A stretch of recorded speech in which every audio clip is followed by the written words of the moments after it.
Goed, ons skriflesing kom vanoggend uit 2 gedeeltes. Die eerste gedeelte is Lukas 23 vanaf vers 33 tot 43. Toe hulle by die plek kom wat Kobbeen genoem word, het hulle hom daar saam met die misdadigers gekruisig, die een aan sy regter en die ander een aan sy linkerkant. Toe sê Jesus: Vader, vergeef hulle, want hulle weet nie wat hulle doen nie. Hulle het sy klere verdeel deur te loot. Die volk het daar gestaan en kyk. Hulle raadslede het hom ook uitgelag en gesê: Ander het hy gered. Laat hy homself red as hy die Christus is, wat deur God uitverkies is. Ook die soldate het vorentoe gekom en hom bespot. Hulle het vir hom suurwyn aangebied en gesê: As jy die koning van die Jode is, red jouself. Daar was ook 'n opskrif bokant hom: Dit is die koning van die Jode. Een van die misdadigers wat daar gehang het hom gelaster deur te sê: Is jy dan nie die Christus nie? Red jouself en ons ook. Maar die ander een het hom tereggewys en gesê: Is jy nie bang vir God nie? Jy ondergaan tog dieselfde straf as hierdie man. In ons geval is dit regverdig, want ons ontvang die verdiende straf vir ons dade. Maar hierdie man het niks verkeerd gedoen nie.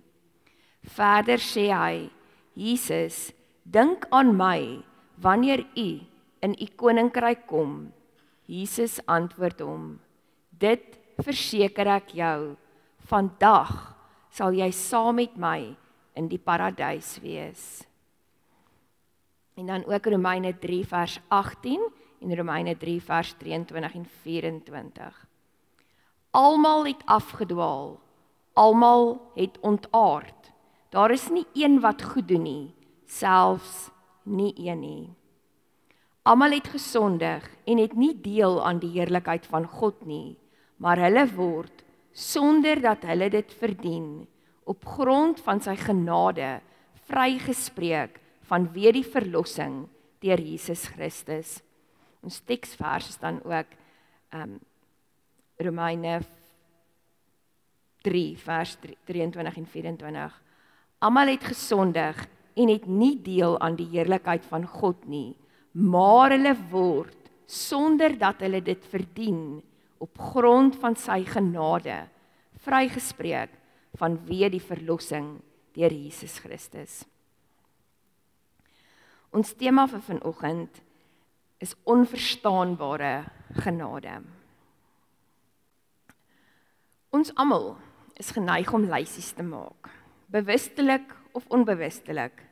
Gewoonlik is dit praktiese lysies, to-do lists, dinge wat jy moet koop, dinge wat jy moet afhandel. Maar soms maak ons koplysies. En wanneer ons koplysies maak, is wanneer dit gevaarlik begin raak. Want ons maak 'n opname oor onsself of oor ander mense. En wanneer ons eie lysies maak, is ons baie verwaand. En op ons eie lysies tik ons af: ek is vriendelik, ek is hardwerkend, ek betaal my rekeninge op tyd, ek is lief vir my kinders, ek is lief vir my ouers, ek gaan gereeld kerk toe, ek lees my Bybel, ek is okay, ek is okayerige mens, ek is eintlik 'n goeie mens, ek is 'n beter mens as so en so. En wat hierdie lysie en wese vir ons sê is, ek is nie 'n slegte mens nie, ek is 'n kerkmens, ek is 'n goeie mens. Ja, ek het foute, ja, ek doen partykeer iets verkeerd, maar my lysie sê, in my hart is ek okay. Die lysies wat ons van ander mense maak, lyk heeltemal anders. Wanneer ons lysies van ander mense begin maak, dan is ons geneig om te dink, Kelly Smith, nou kyk, sy is die verpersoonliking van boosheid. Die regering, hulle is korrup, almal van hulle. Trump is mal. Die doodstraf moet onmiddellik teruggebring word. En so gaan ons aan en aan en aan. Ander mense word al hoe slegter op ons lysies. Ons is vinnig om ander mense se foute uit te wys en raak te sien. Ons sien nooit ons eie tekortkominge raak nie. Terwyl ons nou in die lydingstyd is dit die ideale tyd om na te dink oor genade en wat genade beteken. En in Romeine 3 kan ons 'n riglyn daarvoor kry. Maar as ons dit as riglyn gebruik, dan is daar so 'n klein probleempie. Want Romeine 3 sê, nie een van ons is goed nie, selfs nie een nie. Paulus verduidelik vir ons, daar's nie een wat goed doen nie, selfs nie een nie. So ons is nie net nie goed nie, ons doen ook nie goed nie. Almal het gesondig en het nie deel aan die heerlikheid van God nie. En daar verwater ons lysie. Want dit maak nie saak hoe goeie mens ons dink ons is nie. Of hoe goeie lewe ons dink ons lei nie. Wanneer die lig van God se woord oor ons lewens val en oor ons lysies val, dan sê dit, ek is nie goed genoeg nie. Ek is 'n sondaar mens voor God. Die belangrikste item op ons lysie moet eintlik 'n vraag wees. En die mees belangrike vraag wat ons ooit kan vra, is ek 'n kind van God? Durf ek myself kind van God, Christen, noem? En ja, ons kan. Ons mag, as daar 'n ontmoeting was. Die belangrikste ontmoeting van ons lewens, die ontmoeting met die man aan die kruis.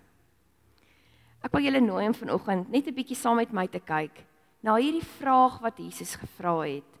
Sy laaste ontmoeting wat hy op aarde met iemand anders gehad het. Net voor sy dood het hy 2 mense ontmoet. En dit was 'n ontmoeting van Jesus met 2 misdadigers. Al 3 het aan 'n kruis gehang. En dit werk mos maar so, dat wanneer ons in 'n krisis is, wanneer ons in die moeilikheid is, wanneer ons regtig hulp nodig het, dan kom die lelike sy van ons na vore. Dan is net ons belangrik. En ons sien dit ook hier gebeur, terwyl Jesus saam met 2 misdadigers aan die kruis hang. In 'n oomblik van skaamte en vernedering, en natuurlik die wete dat hulle enige oomblik gaan sterf, kom die swart kant, die lelike kant van hierdie 2 na vore. Hulle tart Jesus, hulle laster hom, hulle sê lelike dinge van hom. Hulle vra vir hom, as hy dan 'n koning is, hoekom red hy ons nie? Hoekom hang ons aan 'n kruis? Wat van so 'n ou wonderwerkie, vra hulle vir hom. Red ons, laat ons van die kruis afkom. Ons kan dit verwag van die fariseërs. Ons kan dit verwag van die soldate. Ons kan dit verwag van die skare wat hom uitjou. Ons kan dit verwag van Barabbas. Maar die 2 misdadigers wat saam met hom aan die kruis hang, wat dieselfde lot as hy het.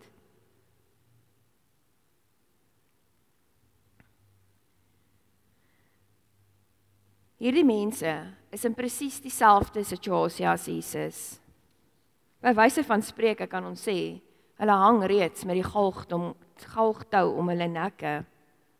En dadelik wil ons weer 'n lysie maak. En ons wil sê, wat het ons verwag? Hulle hang mos nie vir nie daar nie. Kan dit verwag van misdadigers? 'n Mens sal amper kan sê, hierdie 2 gaan sterf soos wat hulle geleef het, deur onskuldige mense aan te val. Maar die onskuldige Jesus beledig hulle nie terug nie. Hy kap nie terug nie. Hy bied nie eers weerstand nie. In plaas daarvan om hulle te antwoord, die onreg wat aan hom gedoen is aan te spreek, hulle te veroordeel, bid Jesus vir hulle.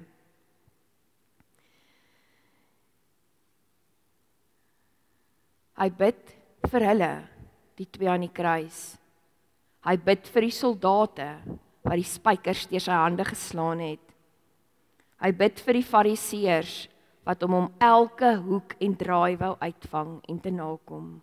Hy bid vir die skare wat hom uitjou. Hy bid vir jou en vir my. En hy bid nie 'n gebed dat God by hulle sal wees wat te nagekom is nie. Dat hulle sal ophou spot of dat geregtigheid net sal geskied nie. Jesus vra God om hulle te vergewe. Hulle weet nie wat hulle doen nie. Vergewe hulle vir wat hulle my aangedoen het, die verlosser van die wêreld. En dit is genade. Genade wat ons nooit sal kan begryp nie. Genade wat altyd onverdiend en onbeperk en onvoorwaardelik uitgestort word op ons, wat ook maar eintlik net misdadigers is. Jesus se gebed ontlok twee uiteenlopende reaksies. Die een misdadiger aan die kruis gaan voort om vir Jesus te beledig, maar die ander een besef, hy het te doen met die verlosser van die wêreld.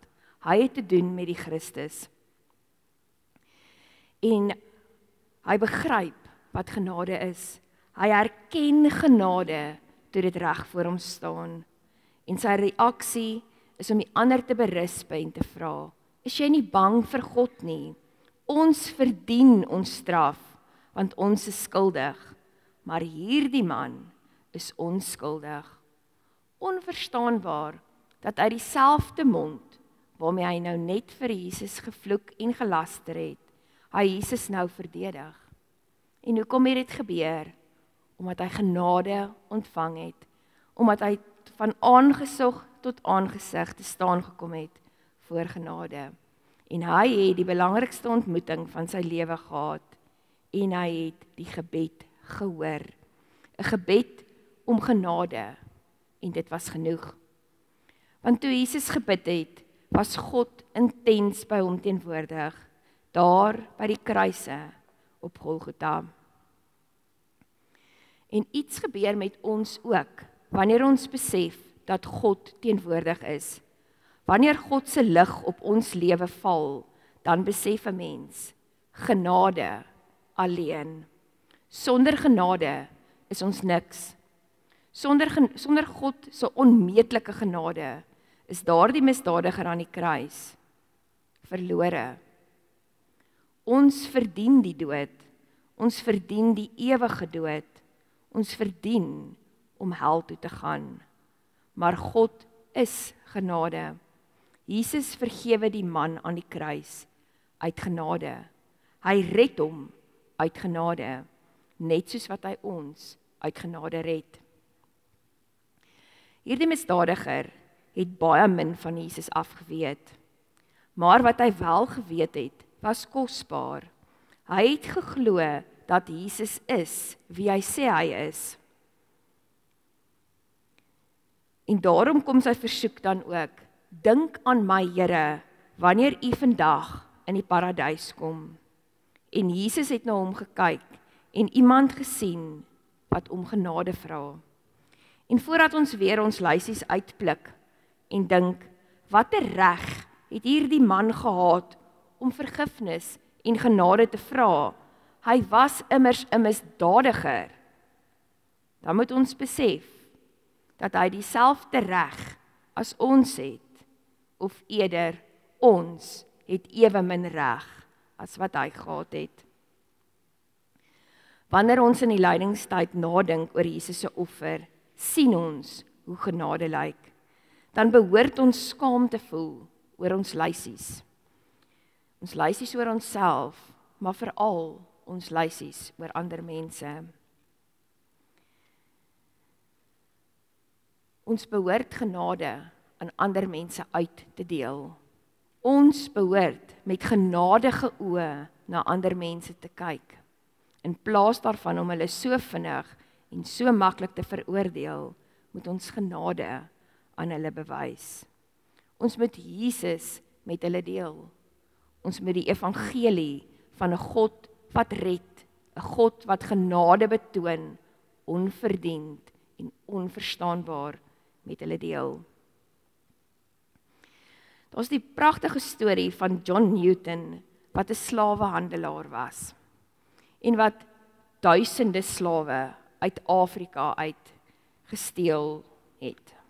Uit hulle gekoop, maar hy het hulle basies maar gesteel, en hulle na Europa en Amerika toe gevat. En eendag, terwyl hy op sy skip is daar 'n geweldige groot storm op die see. En John Newton is in hierdie storm vasgevang saam met die slawe. En toe hy in die slaaf se oë kyk, sê die slaaf vir hom, al wat ons kan doen is bid om genade. En John Newton het vir hom gesê dat, hoe kan jy bid vir iemand wat nie bestaan nie? En die slaaf het vir hom gesê, as hy nie bestaan het nie, het hierdie skip lankal gesink. Dis genade dat die skip bly dryf. En John Newton het met 'n slaaf 'n gesprek gehad, en 'n slaaf het vir hom verduidelik hoe werk genade. 'n Slaaf het vir hom verduidelik hoe werk Jesus Christus se hart. En John Newton, die groot slawehandelaar, het tot bekering gekom deur die woorde van 'n onbenullige slaaf uit Afrika. John Newton het sy lewe verander. John Newton het 'n dominee geword, en hy het begin veg vir die regte van slawe, en dat slawe vrygestel moet word.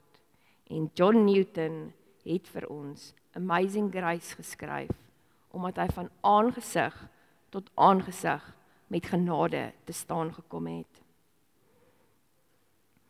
So die kruisiging moet ons ook verander. Die kruisiging moet ons aanpor om genade aan ander te verdien, juis aan hulle wat dit nie verdien nie. Ons moet genadig wees met ander se foute, want ons is nie perfek nie. Ons moet genadig wees met ander mense se onbegrip en se onvermoë en se arrogansie om God nie raak te sien nie, want ons doen partykeer ook nie.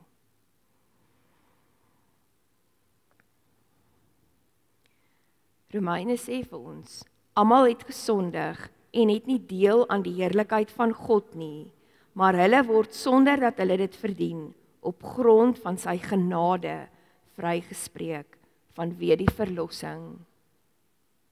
Ons word nie sonder hoop gelaat nie, want ons is nie goed nie, maar ons ontvang genade. Die toneel van die misdadiger aan die kruis, wat in sy doodsnikke gered word, behoort ons te laat besef, dat ons meer genadig, ook soms, na onsself moet kyk. Oordeel kom ons nie toe nie. Ons wat genade so onverdiend ontvang het, behoort dit met ander mense te deel. God gee sy genade, sonder dat ons dit verdien, sonder dat ons dit verstaan, sonder dat ons dit hoef te verstaan, of hoef te verdien. Wanneer ons bid om genade, uitreik en vra, sê Jesus vir ons, vandag sal daar vir jou genade wees, vandag nog sal jy saam met my in die paradys wees. Amen. Kom ons bid saam. Here, ons is nietig voor U. Here, ons is skaam en hartseer, omdat ons so arrogant word, omdat ons dink ons ken U, omdat ons dink ons weet alles, omdat ons dink U is ons verlosser en ons Vader, en daarom maak dit van ons iemand spesiaal. Here, dankie dat ons opnuut kan besef, dat as dit nie was vir die groot offer, U kruisiging, U opstanding uit die dood, dan was dit vir ons onmoontlik om die ewige lewe te beerf. Here, gee dat ons met genadige oë na ander mense sal kyk. Here, gee dat ons U boodskap van hoop en verlossing sal uitdra in 'n wêreld wat dit so nodig het. Here, gee dat ons in die omgewing waar ons beweeg, in ons huise, by ons werk, by ons skool, 'n boodskap sal uitdra met hoe ons lewe, dat mense sal kan sien dat U lig deur ons skyn, omdat ons met genadige oë na ander mense kyk. Here, ons wil vra dat U met ons gemeentelede en ons gemeenskap sal gaan wat swaar kry, wat hartseer is, wat eensaam is. Here, daar waar lyding is, gee dat ons dit sal raak sien en sal verlig. Here, verhoor gebede, luister na ons en voorsien vir ons. Here, baie dankie dat ons U seën in hierdie gemeente kan raak sien, dat ons kan sien hoe U vir ons aanhou sorg, U wat die onderhouer is van NG Kerk Wonderboom Suid. Here, en dankie vir elke mens wat U werk doen. Ons bid dit in Jesus se naam. Amen.